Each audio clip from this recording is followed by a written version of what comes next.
Hello, everyone, and welcome to the meeting presented by the Sustainability Team for Jefferson County League of Women Voters. I'm Elaine Rideout, a member of that team, and we are taping this presentation to be shown again on March 6th. This presentation is a prelude to next week's unit meetings on electrification and weatherization of your home. So unit meeting times and dates are posted on the Jeffco League calendar, so please plan on attending one. Today, we're going to focus on home electrification, and hopefully you're going to learn what electrification means, why it's important to proactively replace your fossil fuel appliances with modern electric alternatives, and that every one of us could help make this shift happen. Sooner or later, you're going to have to replace your heating, cooling systems, your water heater, other appliances. So do you want to reduce your carbon footprint and environmental impact, support equity benefits beyond greenhouse gas emissions reductions because low-income neighborhoods and communities of color bear the brunt of pollution, improve indoor air quality throughout your home, enhance the overall comfort of your home, increase your home's energy efficiency and reduce waste, lower your utility bills, and take advantage of rebates and tax credits. I hope today and next week we give you an understanding, the motivation, and the resources you need to plan for and start making that shift. Please, everybody, remain on mute during the presentation. If you have questions, please hold them to the end or enter them in the chat, and we'll get to them then. So I would like to introduce Christine Brinker from Southwest Energy Efficiency Project. She's going to tell us a little bit about herself and her organization and to talk about electrification. Christine? Thanks, Elaine. Hello, everyone. Thanks so much for having me here. I'm a huge fan of your work. I grew up in Jeffco. My parents are still there in the house I grew up in Lakewood. So I'm a big fan of you guys and what you're doing. Thanks, Elaine, for reaching out and inviting me here. Let me share my screen, and I have a dozen or two slides. And after I finish the slides, I'll take you on a live tour of our house where we electrified our heating and water heating and electric vehicle. Slideshow, there we go. Electrification. Before I do that, I'm Christine Brinker with Southwest Energy Efficiency Project, and I've been there since about 2004. I work on buildings, efficiency policy, and increasingly on electrification. We are about 15, 16 people now, and we work in all of the Southwest states on energy efficiency policy. I'm here in Inglewood, and I focus more on Colorado and on state and local policies for affecting building energy efficiency. And we electrified our own house. That's our house where I am now in Inglewood. So I can't wait to show you around. I'm super pleased with how our electrification project worked. It wasn't necessarily easy. No house project ever is. It always comes with a handful of surprises, but I am so glad we did. And if I were to invite you over for dinner, you would be obligated to go on a tour. And so I can show off our heat pump and heat pump water heater, and you would have to pretend to be interested whether or not you were. So why are we here, and what is electrification? I think you all are familiar, but just to make sure we're all on the same page, it means upgrading appliances, equipment, or vehicles that would otherwise run on a fossil fuel, converting them to run on clean and efficient electricity. Why is it important? Simply because we're in a climate crisis. I think that's undeniable now. And we've made great strides in other sectors that are affecting climate, such as our electricity and our transportation. We're working on that. But our heating and water heating in Colorado, by and large, is still coming from fossil fuel appliances. And that is a major source of greenhouse gas emissions. And that's why this has recently come onto the scene. I would say about 5 years ago, electrification was hardly even a word. or it was a word, but it meant something else. And now it's in almost every conversation I have every day. And that's because a lot has changed over the past 5 years. And we're still hearing a lot of the, I would say, old information, outdated information, misinformation from a handful of years ago that isn't relevant anymore.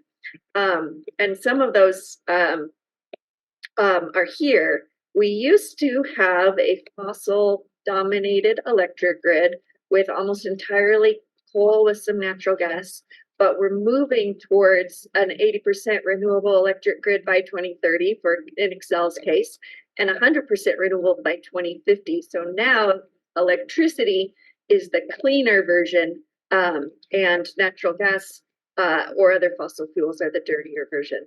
We used to have low and stable natural gas prices for our houses, and now, as you know, those are on a roller coaster. Some people have $300, $400, $500 energy bills when we have natural gas price spikes, whereas electricity prices are more even, relatively speaking. This one is important. Heat pumps, one of the main technologies for electrification, used to not work very well in Colorado in our cold winter temperatures. But now we've had very impressive technological advances. And now they work down to minus 17 or better. And it's very rarely minus 17 in Colorado. So these technologies now work essentially year round. There still is a lack of awareness, but we're making some progress there. This past year, for the first time ever, heat pump sales surpassed gas furnaces nationally. Heat pumps used to be quite expensive. I would say they are still quite expensive, but we are making strides on lowering the costs of the equipment itself and the soft cost of installation, as well as offering a good number of incentives to help make it more on par with the cost of fossil fuel alternatives. And finally, we've all become increasingly aware that the climate crisis isn't something that's coming someday in the future, but is already here and is requiring more aggressive actions than we would have been comfortable with in the past. So all of those factors are combining to make electrification important to learn about, to consider, to make a plan for how we'll all be switching over our houses and buildings over to all electric. We're getting there. There's about 25% of houses nationally that are all electric. Not all of these are heat pumps, though. Some are just really old-fashioned electric baseboard heating, and not too many of these are in Colorado because of what I was saying about how the technology used to not work very well. In other parts of the country, heat pumps are common. No problem there, but it's definitely rising onto the scene where we are. And you've probably seen this kind of technology adoption curve over time, and this is qualitative, not quantitative. But here's about where I would peg where we are. We are on the cusp of a major market transition, just starting to ramp up.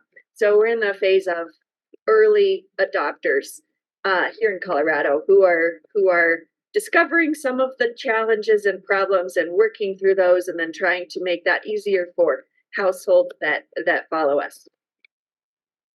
I am obligated to say that before we even consider electrification of a house or building, we need to upgrade the energy efficiency for multiple reasons. One is that it brings down your total electric use so that you can get a smaller system, which then costs less, but it also makes your house more comfortable. As we've been gradually improving the energy efficiency of our house, which is about a 1930s kind of Denver Square model of house, it is so impressive how it's now quieter. We don't hear the car traffic.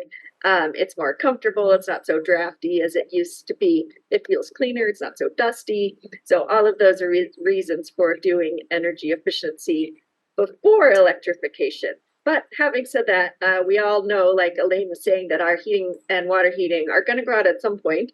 So it's good to make a plan and think about how to do that proactively.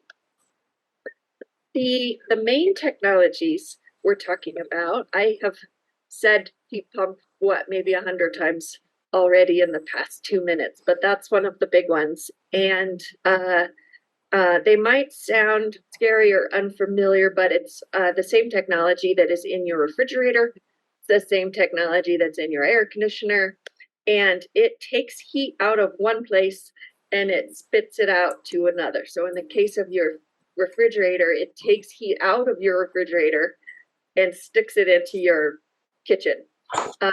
In the air conditioner case, it takes heat out of your house and spits it outside. The heat pump does the same thing, but it can work in both directions. So during the winter, it takes heat from outside, even if it's super frigid, like in the picture, it still finds a little bit of heat in the air and it puts it inside your house. So one system can work for heating or cooling, which is pretty cool. Before we got our heat pump, we didn't have air conditioning. A lot of traditional Colorado households didn't have air conditioning because we didn't used to need it, but now it's starting to become essential for health, safety, and comfort. So we liked that in getting an air conditioner, we got a heating and cooling from the same system. If you start to look for a heat pump, I'm worried that you might become quickly glazed over by the types of equipment and the types of systems. So it's kind of important to know your options ahead of time. And there's, I would say, 4 steps. The first step is an air source heat pump or ground source heat pump. Air source pulls heat out of the air. Ground source pulls heat out of the ground. In the latter case, it would involve pipes going through your yard, either vertically or horizontally. As you can imagine, it's a fair bit more expensive. It's also, it's better performing, but air source heat pumps are getting a lot more attention because they're a lot more within reach of, I would say, average middle class households. So air source or ground source. The next step, is it a ducted system or a ductless, which are often called mini splits? If you have a furnace and you have ducts, then you would probably use them. If you don't have ducts, like you have old electric resistance heating or something, or if you have a new addition on your house that doesn't have ducts yet, you might go for a ductless mini split. Ducted looks just like a normal furnace, as I'll show you. Ductless mini split are those white boxes that you sometimes see posted on a wall. Sometimes they're air conditioning only, but sometimes they're heat pumps. They're about 1 foot tall, 3 feet wide, give or take. I know you've seen them all. So that's the next question. Then after that, do you get a cold climate heat pump or a standard regular heat pump? And this is super important to consider off the bat. Cold climate are the ones that can provide heating even in outside temperatures down to minus 17, or even better. And that is more important in our Colorado environment. Regular heat pumps, they go down to, the jury's out, but 20, 25 degrees, sometimes 30, 40, 45 degrees. So somewhere in there, the heat pump stops working. It starts kind of spitting out cold-ish air instead of hot air when you want it. Cold climate, as you can guess, are more expensive up front, but during the winter, they're a lot more affordable to run than regular, if your regular uses electric resistance. which is my next bullet. But just for a preview, we went with a regular heat pump that works down to about 7 degrees. And we got rid of gas completely. So when it's colder than 7 degrees, we kick over to electric resistance heat, which is in our system itself. And when you use electric resistance, your bills are through the roof. But we made a calculated decision up front. We knew that that was the case. And I just want to make sure that everyone else knows what decision they're making and goes into that decision purposely. Because we've heard some horror stories of households in Colorado that are early adopters. They heard that heat pumps are awesome, which they are. They didn't get a cold climate heat pump. They got a regular one. They have electric resistance backup, and then their bill in December, January, February is $350. And they say, what the heck? You guys told me that heat pumps were better, that it was affordable, when in fact they maybe didn't get the right technology for Colorado, or they didn't know what they were getting themselves into. So given those considerations, when it gets too cold for the heat pump to pull heat out of the outside air and put it inside, houses can either switch over to a gas furnace. Some houses do that because they already have a gas furnace in their house that works okay, and they're like, okay, we'll just move that to our backup or our supplemental source. That obviously still means being connected to the gas system and paying monthly just to be connected to the gas system. But some people feel that that's the right decision. It still slashes fossil fuel use, even if it doesn't eliminate it. The other option, which is what we did, is get off gas completely, which, boy, that felt good. Like the MasterCard commercial, the cost of the heat pump, the cost of the whole entire project, but getting off of gas was priceless. So we use electric resistance for our supplemental heat.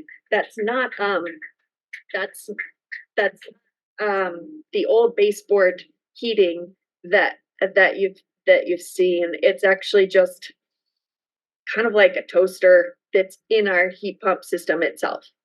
So nothing separate up here that you would notice. Those are the 4 considerations. If you do go through wanting to switch over your house to a heat pump, give me a call. Elaine can give you my info. I'm happy to walk you through, what the options are and how we made our decisions. But don't get overwhelmed about the choices. It's easy to figure out. The next option is a heat pump water heater. This is a basic standard tank water heater. Most people have a gas water heater that looks more or less like this, but some people have an electric water heater. And now there is a heat pump electric version, which is the best version of all. It is fossil fuel free, and it is better performing and more efficient than even the instant tankless water heaters, either gas or electric. So if you have a tank water heater now, this is relatively easy to swap in and out with a better option. And you could get these from Home Depot. We ordered ours from Home Depot, and our plumber put it in for I think $500 or 300, something like that. The next consideration is stoves. I'm sure you've all heard essentially in the culture wars about stoves and whether those should be gas or electric. And some people have a strong preference for cooking on gas or just have traditionally cooked on gas, but induction stoves are proving their mettle. They can boil water twice as fast. They're really finely tunable. They cost about the same as a gas range of similar qualities. They're more expensive than a regular electric range because they are more advanced and perform better. We just have an electric range. We're used to it. It works fine. I think some of the really cool parts about induction stoves are that you can just touch it. That person could just put their hand right on the burner and not be burned, because it only provides heat where it has a magnetic connection. And I think the other really cool thing is that you can just wipe it off. So to me, it looks like a cleaner home, easier to keep clean. I like the nice smooth surfaces. I'm dreaming of getting one someday, but we're fine with our current electric range as it is. And finally, electric vehicles. They're not going to spend too much time on, because that could be entirely its own presentation. But we had promised ourselves that when we did get a new vehicle, or when our current old Subaru, like a proper Coloradan, we have an old Subaru, we decided that when that kicked the bucket, we would make sure our new car was electric. And that got accelerated when someone bashed into me at a red light. And so now we have an electric vehicle. And I pictured it would be 5-10 years from now when we finally got one. But we have one now. Man, I love it. It is so fun to drive. It's so smooth. It's so quiet. When I come home at night, I just plug it in and never have to go to a gas station. It is awesome. So I'll answer any questions about that. But with that, those are the main technologies to consider. The costs are, let me just say kind of an overview of the costs. Each of those things I mentioned are generally more expensive than their gas alternative for a variety of reasons: the technology, the contractor comfort with putting them in, etc. But there are incentives now that in most cases, if you add up all the incentives, can make them more affordable than the gas alternative.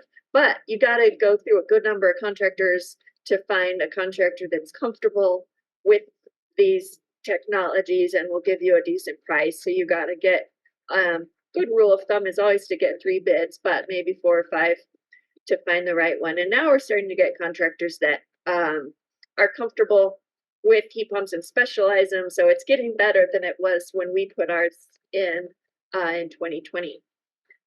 But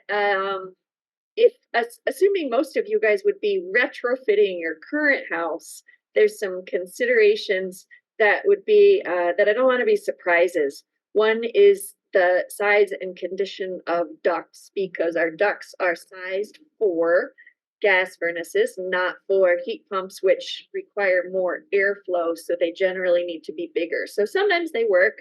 Sometimes the contractor might say your ducts are too small. In that case, you could still use your backup gas furnace for when it's really cold. There are options, but don't be surprised if a contractor says your ducts won't work that well, or you need a whole new duct system. You could put in a whole new duct system, or you could kind of make do with what you have.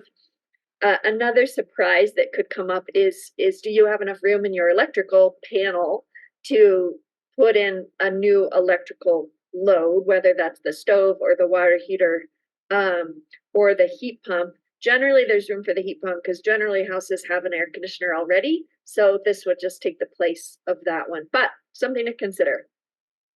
Physical space is something else to consider, but that's mostly in the case of a heat pump water heater, which is about, when we got ours, is about 8 inches, 10 inches taller than a regular tank water heater.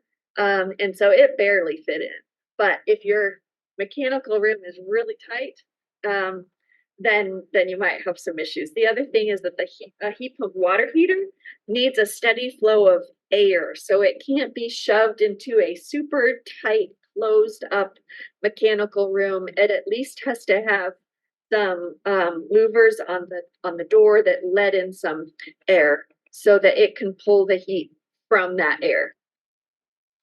All that's to say it's so much easier in new construction, which is why we're working hard on trying to get more new houses built right the first time, so that it's not left to homeowners to have to go through this to convert over systems, which is obviously much more expensive and more burden on homeowners. There are a number of incentives. They weren't really available when we did our project, so I'm a little jealous.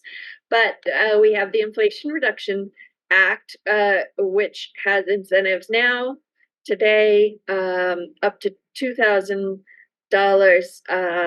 and it allows more incentives per year. That didn't exactly come out right, but the bottom line for the incentives is that you should do a heat pump 1 year and get the tax credit. Then the next year do a heat pump water heater because it re-ups your a maximum tax credit that you can get. And so you can stack them that way. We have a state tax credit, which we're working on revising to make it easier to get and hopefully larger as well. And then Excel has rebates. If any of you are in Denver, Denver has an incentive. Most local governments don't, but there are a handful of cases where a local government has an incentive. And you can stack all of these to make the costs work out.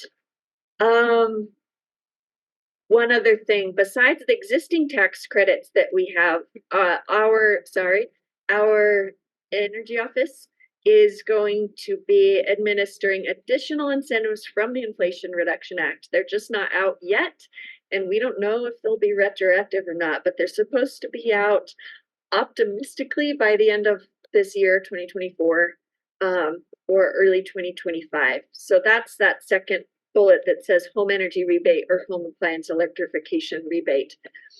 So there will be two sources of incentives from the federal government. Only the tax credits are available now, but the home energy rebates and home appliance electrification rebates are coming. The biggest barriers as of today, I would say, one is contractor familiarity. Like I said, you'll have to get a good number of bids because contractors still, by and large, are more comfortable with the systems that they've always been putting in for decades now, and that can come out as dissuading homeowners from putting in all electric. We hear stories every day, have old or outdated information. So they'll say, oh, heat pumps don't work in our climate. We know that that's not true anymore. It's outdated information. And as a result, if a homeowner does say, no, really, I really want a heat pump, they will say, okay, but you definitely need gas backup, which now is an option if you want it, but electric resistance is another option. And so we're working on that contractor familiarity part with lots of trainings. And we are also working on trying to get contractors more incentives to try their first heat pump installation so that they'll get more comfortable with them. Yeah, question from Fair. Okay, now I'm sorry, I thought this started later, but is this just about the total electrification, or is it also, are you talking about heat pump, water heaters, or today? That's a good question. I would say more heat pumps. Yeah, both. The reason I'm asking is we had a heat pump water heater put in, and the guy was very good. And he's new at it, but he did it. And so what I wanted to know is, are you collecting names to recommend, or of contractors? There's a contractor list actually on public service. Let me jump in here. That will be at our unit meeting. We will be asking for information for people who have participated. Okay. Okay. Thanks for jumping in there. Tell me your name. Who is this? Fair. Okay. Yep, great. I'm glad you're doing that. Excel has a list of qualified contractors, which means they've gone through one or more trainings. The state is also working on a qualified contractor list. I don't know how they'll determine who goes on it. Word of mouth is probably the best, and there's a few contractors that are starting to specialize in this, and so they would be a good place to start. Lack of familiarity is another barrier. Most people don't know to ask for it. And unfortunately, typically when we need a new furnace is because our other one went out, which often is the coldest day of the year on a holiday or a weekend. And so they don't know to ask for it. And the contractor will say, well, here's what I have in stock. It's a gas furnace. I can get it in by tomorrow. There you go. There's a phrase that applies to contractors where they say, we sell what we stock and we stock what we sell. So it's easiest just to get what they've typically always gotten. So that goes along with, it's just how we've always done it. The misinformation and disinformation, most of that is just unintentional, outdated information, but we do have unfortunate stories of fossil fuel interests being all too happy to push disinformation to discourage people from getting off of fossil fuels. And part of that is because of their business model and their profit that's tied to it. We also have a good number of workers that are still employed in fossil fuel industries. And even though we're working on changing that, there's just a lot of entrenched interests there. So here are what, 1, 2, 3, 4 myths that you are definitely going to hear, and I want to make sure that you're aware of these so you can help counter this misinformation. I hear this daily, and it drives me nuts.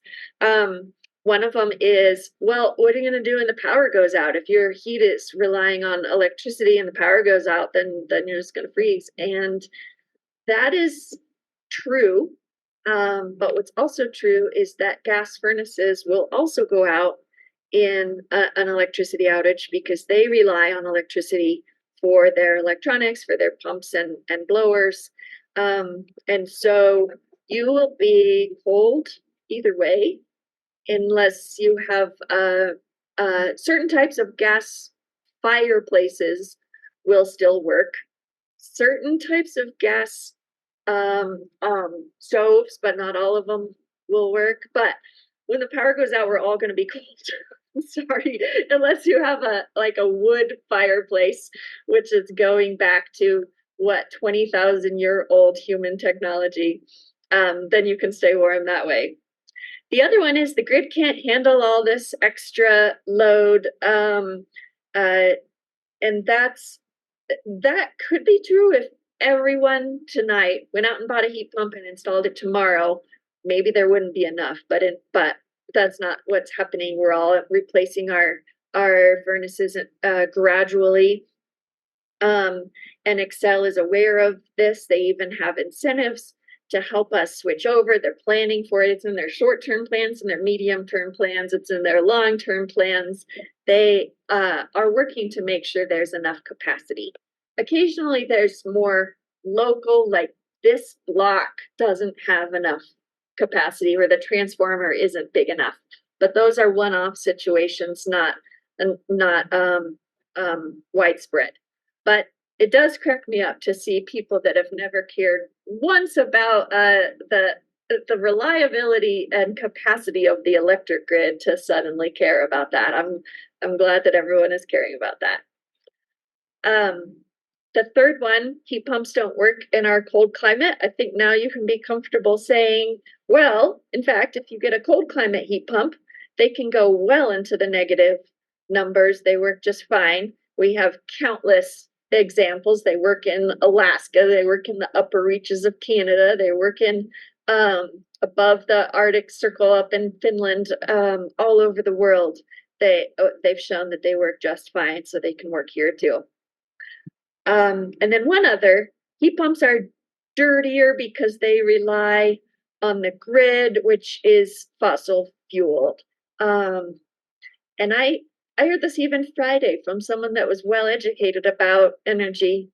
issues. I think this would have been true 20 years ago, but our grid is moving towards towards heavily renewables. We're well on our way to reaching that. And in studies I've seen, I think there was one state, maybe two states, where a heat pump would have worse emissions than gas when you look at it as a whole. And Colorado wasn't one of those. So in almost every case, and it's the same with electric vehicles, even if they run on the grid, which has some fossil fuels, they're so efficient and they're so clean, and we're moving towards renewables on our grid that they come out way better for emissions, both greenhouse gas emissions and NOx, smog causing air pollutants like that. So I feel like when I hear any of these, sometimes they're misinformation, sometimes they're kind of like a gotcha, which is just misinformed and unfortunate, and we're working on correcting these as we go along. There's several policy levers. I just wanted to mention a couple things about policy, and then a couple of my favorite resources in case you want to read more about this as you're planning for your own house. And then finally, I will we'll give you a tour of my house and my system. Some of the policy levers, the best one for new construction is on local building codes, in particular energy codes. Here in Colorado, every local government adopts their own codes. They typically adopt them as a whole group from the International Code Council. And there's a standard International Energy Conservation Code that most local governments here adopt. And in fact, it's required now by state law that they adopt it. It's technology neutral, fuel neutral, so it doesn't advantage heat pumps. And that's why local advocates are working with their city councils or county commissioners to amend it to say, we want our code to encourage electrification. Or in some cases where they're very bold, they'll say, we want our local code to require electrification. That's a moving target right now. Lots of local governments trying out different approaches. There's some kind of standard approaches that have emerged where electric versions like heat pumps can be encouraged without necessarily being required. And we love working with local governments and with advocates on what the best options are for them. And that's the best policy lever for new construction. For existing buildings, larger buildings, not homes, we have a building performance standard statewide, which says that all large buildings have to improve their energy efficiency. And one of the ways to do that is through electrification. It's not the only way, but it's one way. So that's the best policy for existing buildings. And then finally, there are some options around appliance standards at the point of sale. That's a bit tricky because of federal rules, what states can do and what they can't do, but we're still exploring issues around there. And my last section, a few of my favorite resources. There's a lot of information out there, but this is some of the best as far as what I found. Rewiring America, I think, is really good at presenting complicated topics in user-friendly, reader-friendly ways. Almost everything I've read, I just love how they present and how they word it, and they have a handout, how to electrify your home. And you can get on their mailing list. It's a really good one. That's what I want to say. I know we're all very conservative about how much email we want to get, but it is a very good one. Next, there's a new-ish organization called Go Electric Colorado, which are homeowners that want to work with other homeowners to help them walk through the process, kind of like what we've been doing informally. Boulder County's Energy Smart Yes is, even if you're not in Boulder County, they just have a good way of presenting the information and walking you through the options. Couple of the contractors that specialize in electrification only also have some good information. Elephant Energy is one, and Helio Home is one. I haven't used either of them myself because they didn't exist when we did our project. So I can't recommend them from a personal basis, but we've met them, we've talked with them, and they've been really good at educating homeowners and helping people through the process. I've got to tell you that this is the best presentation I've been to, Christine. I've been to a lot of them, and they're all so confusing. This is really very good. But I have two questions. One is that earlier, when they first started doing electrification, they talked more about health of having gas in your house, and I haven't heard that much lately. It's sort of like it dropped out. And my other question is, where do you put the hot water heater? Does it have to be upstairs in your house, or can it be in the basement? Yep, mine's second question first. Mine's in the basement. You can typically put it in your existing mechanical room, wherever your hot water heater is now, just so long as it has a way to get some airflow to it. I was told that it needed to be in a warmer situation than a basement, but unless you have your basement heated, I guess. Like you couldn't put it in your garage. Or... Yeah, the reasoning is because it pulls heat from the nearby air to put into it. And so if it's in a garage and it's really cold outside, it has to work pretty hard to pull heat from there. And that's why it's so easy in Arizona, where there's always heat to pull, and not as common here to put it in a garage. There's just not as much heat to pull. And then same with a basement. Basements are typically colder, and it pulls heat from your basement to put into the water. And so that has a minor effect of making your basement colder.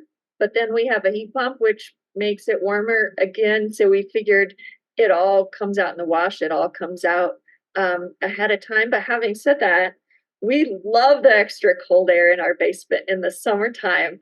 Sometimes from a really hot day, I love just sticking my face right in the cold air coming out of it. So what we do is we blast the cold air coming out of the heat pump water heater into our house in the summer. We put it outside in the winter because we don't want more cold air. The health effects, yes. The health effects are a major consideration and a major advantage of electrification. And where they really come into play is for the stoves. The stoves have a very, very minor impact on greenhouse gas emissions, but they have a huge impact on indoor air quality. And it's especially important for families with kids or for anyone with lung problems. But that is where the health considerations come into play. It's also unfortunately where we have a lot more cultural disagreement or strong passions about where we cook, whereas most people honestly don't care that much what kind of furnace technology or conditioning or water heater they have. Some people have very strong opinions about cooking, but that is where the health impacts are. For furnaces, there are indoor air quality impacts, especially if there's any leaks or old equipment that isn't working properly. They do pollute the outdoor air with NOx and other smog causing emissions, and they do have a major impact on greenhouse gas emissions because heating and water heating are the number 1 and 2 sources of energy use in our home. They're the biggest energy users, so they're also the biggest impact on greenhouse gas emissions. There. Okay. I do want to let Sandy know it gets very cold in my basement. We don't have the electrification system for the whole house, but we have it for just a hot water heater, and it really sucks the hot air out. We have to put on sweaters and whatnot. My husband, that's kind of his space, so he's the one that suffers the most. But it does make it cold. And the second thing that I would like to know if the league has researched, I didn't have a complete understanding of how these hot water pump work. And one of the things is you have to put, in order to qualify for the $800 rebate, you have to put a mixer on, what's called a mixer. And so what it does is it mixes the hot water with the cold, and you get no say in how hot your water gets because it's always the same temperature. And it's the top is 120 degrees. And I have talked to the plumber about it, and if you undo the mixer, you don't qualify for the rebate if you don't have the mixer. But I need to know, and I don't know if you know this, Christine, if there's some way we can raise that by 10 degrees. It's set at 120. And, you know, sometimes doing dishes, we would like it a little hotter and can't get it hotter. The other thing, I guess we're just talking about that, is the power that Excel has. And because we also have solar on our house and wanted to add a battery. And they have these requirements that, well, no, you can't add a battery unless you add more units. And I don't like the fact that they can tell me what I have to do with regard to doing that. So have you done any research on the power of Excel and what they're allowed to dictate? I haven't heard that about batteries. That's interesting. I'd be interested to read more about it to see where they're coming from and what policy in particular they're referring to, whether that's something at the state or the utility at the Public Utilities Commission. Right. That'd be good to look into. We have solar as well, and we didn't consider a battery at the time, so I didn't run into that issue. About the temperature, I also have never heard that before. We can set our temperature whatever we want. I'll show you guys in a minute. I just push the button. We have it set at 120 because you're not supposed to set it any lower than 120 because then you could get a chance of little buggers growing in there. 120 is hot enough to kill all little buggers, but we could turn it up as hot as we wanted. And I've never heard that about a mixing unit. That certainly didn't come when we put ours in. Hi, Christine. Excellent presentation. Thank you. Just a couple. One is on the battery that you touched on already. The other is portable electric heaters. So for the battery is, if you're midway through electrification, you've got induction, you've got some of these electrification that doesn't rely on heating the house, and you're going to the heat pump. Is that compatible with, let's say, a battery put into your house? Are there pluses and minuses to having the battery? Would it use the battery if the power goes out, for instance? The other is if the temperature does go really low, is it practical to have maybe 2 or 3 portable electric heaters in the house to just place in a room next to you? Yeah, great question, Steve. For the battery, yes, it would work. It depends how you connect it up. For instance, most solar, including ours, is hooked up so it doesn't provide power in a power outage, unfortunately. It would take a different electrical configuration so that it could isolate itself in a power outage. And that's one of the best uses for batteries. So I think, yes, it's possible. It would just take some configuration. Would it be beneficial? Yes, absolutely, because you could essentially use your solar power for longer, right? You could produce a lot during the day. And then when the sun goes down, your battery would still have some because it would have been charging during the day and give you more of that into the evening. And so that's particularly useful if you're on one of Excel's time of use rates, which is an option they have. And it says when it is early evening and everyone is cranking on their air conditioner and putting in a load of laundry and cooking their dinner and everything, they have a lot of electric load. And so they're charging you more for that time. So if you have a battery, you could kind of smooth that out. So I think it would be great for rates in terms of that. But they're not cheap up front either. So it's one of those things where you'd have to look at the costs over 20-year lifetime, and see how the costs come out, and then the value that you would place on having power during a power outage. For instance, if you have sensitive medical equipment or something like that, then it would be priceless. You would say, yeah, I want to pay the money up front to make sure I have power. But if you don't, if it's just a nice to have, then you weigh the rates, the benefits. Oh, just portable electric, not Oh, gas. yeah. Portable electric heaters to supplement if the temperature gets really, really down and the heat pump is struggling. Yep, right. Absolutely.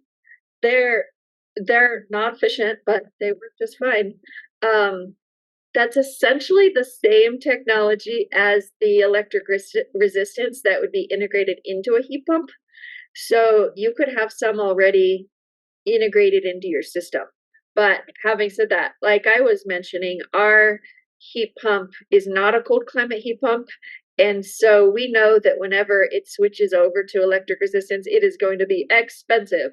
So that's what we did. We said, we're just going to leave the rest of the house kind of cold. We're going to put on a sweater, but we put in a little space heater right where I'm working just to keep me warmer. And so if you do that, then that's more cost effective than running electric resistance for your whole house, because you're only running it from one place. If everyone did that, I mean, Excel's not going to like it. It's a lot of electric load, but it'll keep you warm. Thanks, Christine. That was a very informative presentation. So I wanted to ask about a month or so ago in the Denver Post, they did an article about a lady in Boulder that had electrified her house, and she totally wanted the gas gone. And she got a bill for like thousands of dollars from Excel to do this. And she fought it, and I don't remember how it all turned out, but are there perhaps going to be problems with that or not, you think? I would want to read the article, and I think there's a few answers to that.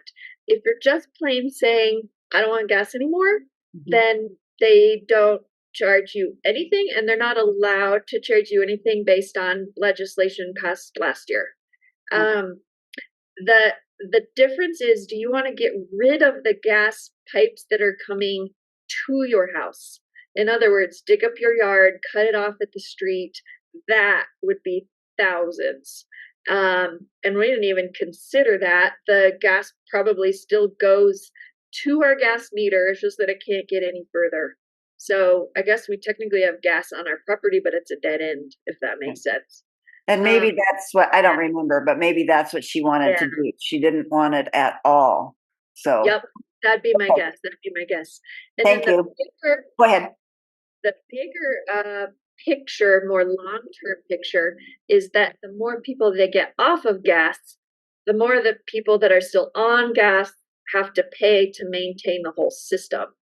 And that's unavoidable, but everyone is trying from the outset to mitigate the impacts, to make sure that not only the well-off, well-to-do people get off gas and then dump all the costs on people that can't afford a new heat pump, but we're considering that upfront by making sure there are hefty incentives to help homeowners that are lower income families to switch early, as well as to handhold them through the process, add in energy efficiency, add in solar, all of those things. And it's not a complete answer, but I'm at least glad that it is part of the discussion, not an afterthought, but literally a major part of every policy consideration.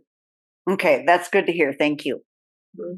Yeah, a couple questions. One has to do with the heat pump water heater versus a tankless one. If you're not drawing a big demand either concurrently or consecutively, that it's out the demands more than your tankless heater can do, is it still more efficient to have the heat pump water heater that's heating all the time? If it's a spot place like at your kitchen sink, then I think a tankless one would be fine. Ideally electric tankless. But for overall household use, heat pump water heater comes out way ahead. So it depends if you're looking at just a narrow, tiny thing, or if you're looking at the whole house where you will have at some points the dishwasher, sometimes the washing machine, sometimes the showers. Okay. It seems like space concerns are usually the leading reason to put in tankless, whether that's electric or gas. They're usually put in for space concerns, and the electric ones, they're pretty expensive. You have to definitely want tankless, and you have to definitely want electric to go that way. Okay. For a house. All right. Another question, and this has to do with, I guess, an emphasis on planning ahead, because nobody's furnace is going to go out in June when you're not using it. It's going to happen when it's cold, and you're going to make a decision.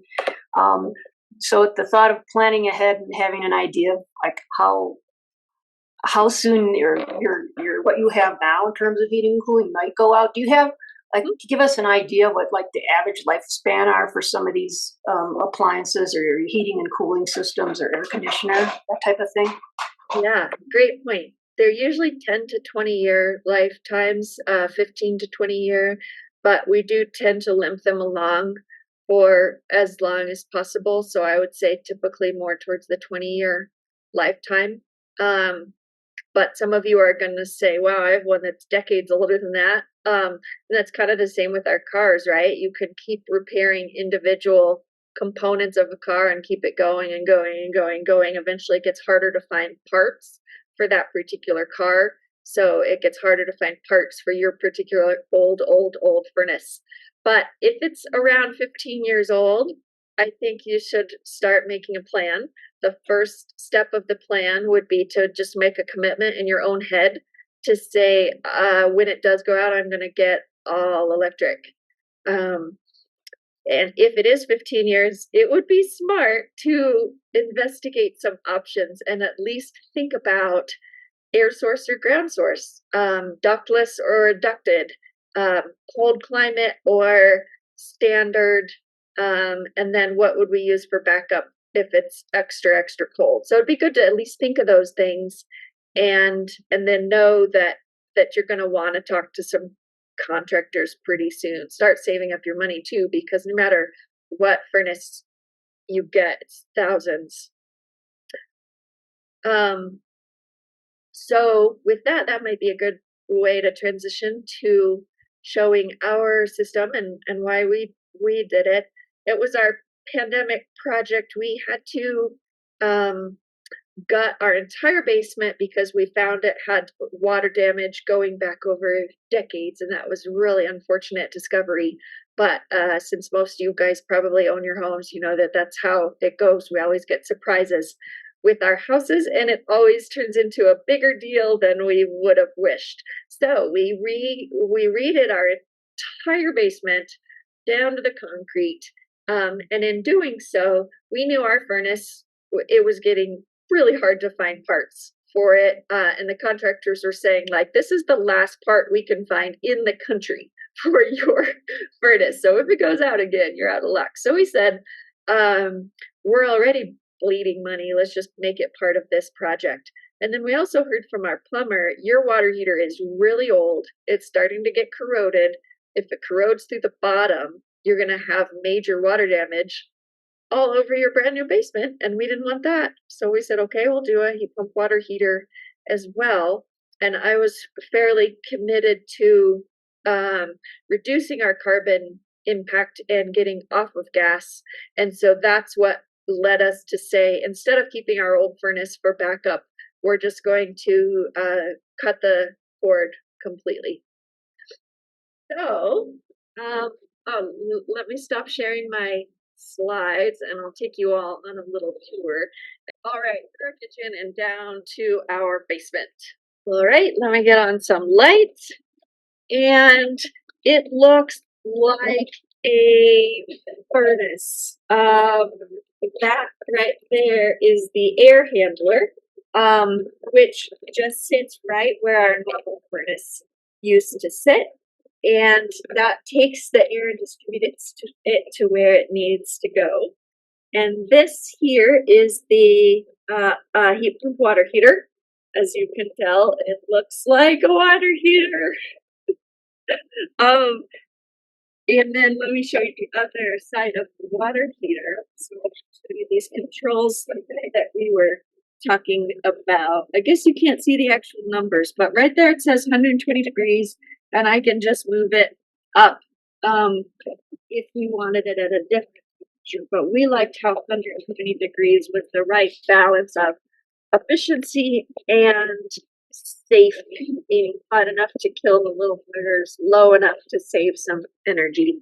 So that's kind of a rule of thumb. But personal preferences depends how scalding hot you want your showers. I love a hot shower.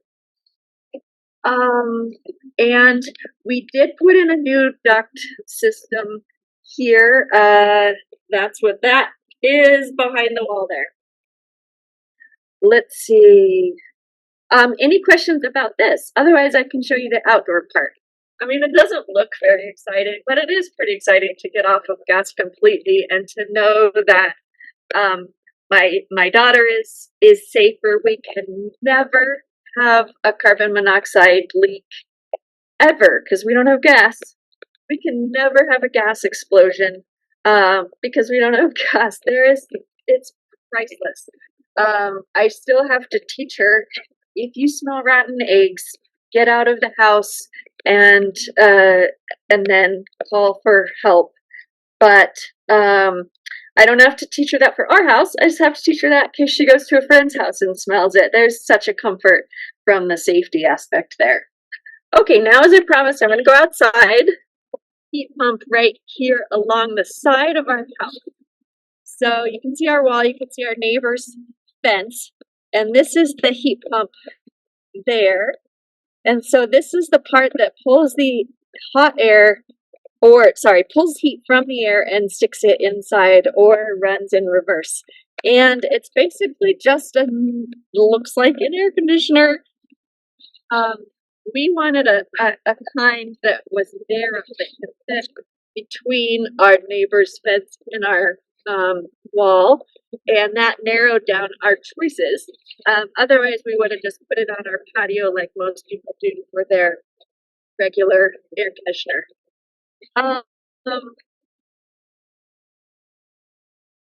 It makes noise, but we don't really hear it. Noise might be something you guys would wonder about. We hear our neighbor's air conditioner when we're sitting out on our picnic table having a dinner in the summer, but we don't hear our own heat pump. Noise from the indoor unit. Here when the water heater turns on to heat the water in there, it's I would say a little bit louder than a fridge. It's not silent, but it's never been enough to bother me either. I don't know if you had a bedroom right next to it, if it would bother you, or if you'd just get used to it. I can't say. So there we go. There's a tour of it. We absolutely love it. We have solar on our roof too, which means that the solar pays for all of our electricity for almost all of the year, including our electric vehicle. And it covers about 10 months out of the 12. So we only have to pay Excel in usually December and January. Otherwise, our solar covers all that we need to. And that's the heat pump, that's the heat pump water heater, and that's the electric vehicle, and it covers all that. So for most months, we have a $7 a month bill, and that's just for the benefit of staying connected to Excel system. And then we can save up our credits, so we generate a lot of solar over the summer. We save up our credits and use those in the fall, and then eventually you run out, and that's when we have to pay a normal-ish electric bill in December and January. And then we get more sun, and so we start generating enough again.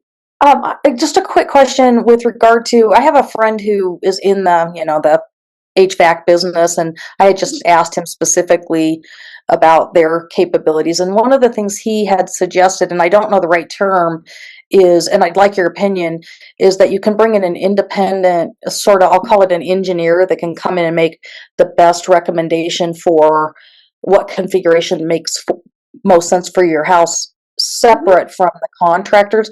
Have you heard of that? And what's the right term, or do you know how to go about that? I mean, you had mentioned just, bring contractors in, but he had suggested get an independent, design done, and then you can let people bid on it. That is a great idea and a great question. And that's what we did informally. We had a guy come here who knew a ton about heat pumps, friend of a friend. His name was Dave Petroy.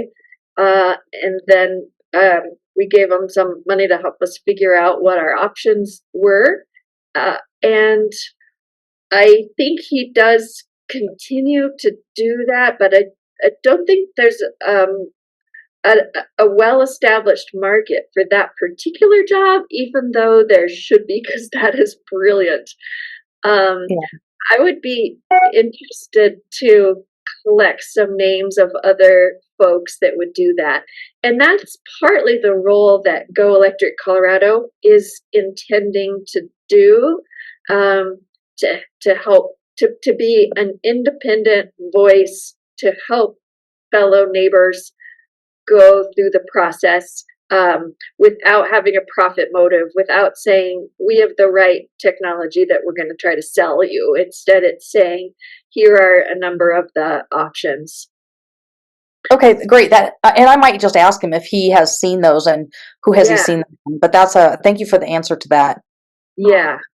I think Elephant Energy and like Helio Home, they will kind of look at what you have in your house and kind of do an overall plan for you. And then they are kind of like, if I understand it, a prime contractor who will get qualified contractors to do the individual work that needs to be done. Oh, great. So I think there are companies out there that kind of, that's their focus. Okay, thank you. You mentioned ductless and ducted and ductless.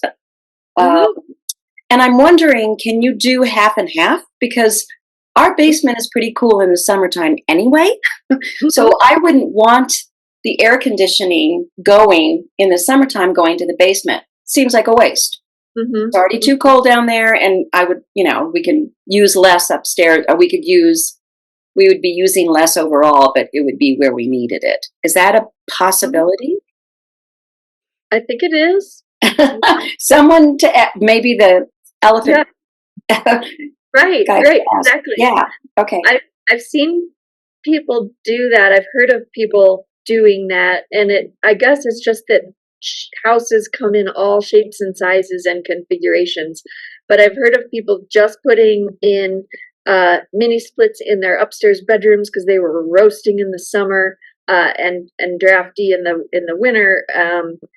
And what I don't know is if they have a ducted heat pump system and a ductless system, or if they just continued using their existing furnace and then essentially put on the mini splits as additions.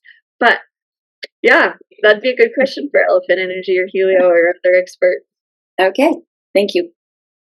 Yeah, fair. I just wanted to say I put the links in the chat for the contractors, the qualified contractors, because in order to get the rebate, you have to have a qualified contractor. So I put them in for the heating and just the heat pump water heaters, and also for the centrally ducted heat pumps and AC. I think, and I can tell you, I got 3 estimates, and the bigger companies were 3 to 4 times as much as this guy that I used, who works on his own and doesn't have a lot of overhead. Wow. And he did a great job. That's interesting. I think you would want to ask your contractors that you get bids, how many heat pumps have you put in? Because I don't think they have to have put any in order to be on that list. But the more you do, the better you are at it. Another question, just to feel out where they are, is what do you think about heat pumps? How well do you think they work here? And that'll give you a sense of how up to date they are on their technologies. If they say, oh, heat pumps don't work here in our climate, or you always need a backup furnace, then you kind of can peg where they are, and you can find the ones that are best. Like I said, when we did ours, Elephant Energy and Helio Home didn't exist at the time, but we got 5 bids from contractors that had a good reputation and mentioned heat pumps on their website. And, we asked them a series of questions, and if they said heat pumps don't work in our climate, I basically said to myself, off the list, because you won't necessarily be the best qualified for this job. And the one we did go to said, I feel like I'm obligated to say you should probably have a gas furnace, but if you're committed, then we can figure it out without that. And so that's who we went with, because they were the best. And that was in 2020. And so we've moved a lot in those past 3 years, thankfully. Yeah, Sandy. I think that it was a train. Is that right? Trane? Yep. That's what I got, and I'm glad to see that you got that. You're happy with it. I just have had mine for about a month, and I'm glad. Okay. Right. The other good names are Mitsubishi and Daikin. Those two are known really well for cold climate. But Trane is common. Carrier. Any big HVAC company also makes a heat pump. They don't all necessarily make a cold climate heat pump, but they're getting there. Hey, I had also heard it when you're looking for contractors that, it's important to size the system to your house. And if they tell you something about, well, just give me the square footage and no, here's the size system you need, that's not very reliable. They actually have to do some specific calculations. Is that right? Very good point. Yes. What we've heard is that a number of them have just been doing this so long, they just say, oh, you need a 4-ton heat pump or system. You need a 3-ton system, which may be far too big. And they used to be okay with gas furnaces just saying, oh, just make it bigger just to make sure you have enough. And that doesn't work as well for heat pumps. You want the right size. And they are typically required to do the calculations. It's called a manual J. They often just don't. But you can ask them, can you run a manual J, please? And that determines what you actually need. If it's too small, it wouldn't give you all the heat that you need. If it's too big, it would be inefficient. And in either case, it could be noisier if it's not the right size. okay? That's true for a mini split too, right? Mm-hmm. Yeah, Sandra. Can you explain mini split? It is called mini because it's small-ish, and it's called split because some of it is inside and some of it is outside. Outside is kind of a traditional-ish air conditioning looking box. And inside, instead of a big air handler in your mechanical room that I showed you guys, instead of that, you have these little wall units that are a white box like this size that just stick on your wall. And then they have little fans in them that direct the air. And so that's what the mini split is. And now they have ways where you don't need that white box. You can hide it in your ceiling or in your walls, which costs a little more because you kind of need to dig into your walls instead of just hanging it there. And they are easiest if a place doesn't have ducts. So if you're adding on an addition to your house and it doesn't have ducts, then you just stick one of those there. Or if you have ducts, like going to a bedroom, but it is always too hot or always too cold or drafty, that means the air from your ducts isn't getting to where it needs to go. And so you can put a mini split there. Or just do it for your whole house if your duct system is too small, if your duct system is full of dust and mouse poop and you just want to be totally done with it. That sort of thing. Christine, thank you so much for your presentation. It was very, very beneficial, I think, for everybody here. And thank those who have tuned in today. And I hope you're going to be at your unit meetings next week, because we're going to talk a little bit more about this, actually a lot more about this, when I get some input from our members who've made some of these switches of some of their appliances, their systems, and then talk a little bit more about, how to plan for this and how to find a good contractor and those types of things. So again, thank you everyone. And thank you, Christine.